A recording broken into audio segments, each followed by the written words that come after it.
Вандали се спуштија на урбаната опрема во Кочани. Клупи, канти за отпадоци и делови од лулашките во градскиот парк завршуваат во коритото на Кочанската река. Ваквото однесување спрема урбаната опрема во Кочани не е прв пат. Ова е повод за јавна осуда од граѓаните. Това не е добро. Нема цивилизација кај нас населението општо решено. Едно време не се правеа тие работи. Сега се на криминал. Пензионерите сигурно не и кршат. Младите тие што се поагресивни и по-живи темпераментни, не и чини денешнината и кршат. Не само кантите и клупите, дрвата лом ги прават.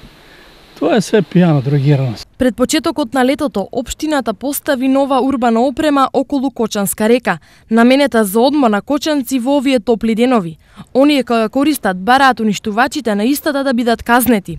Дежурните служби, например полицајците или некоја друга дежурна служба, ако има одработник да е поставен, нели, да го следе тоа и да примене се казна. Кој го тоа прави и да се казне, да си сносе казна, зависи колкава е сумата на казната. Ја мислам дека друг пат нема тоа да го повтори ако биде казнет. Инаку пред само една година општина Кочани потроши околу 200.000 денари од буџетот за санација и замена на уништената опрема од носовесните граѓани.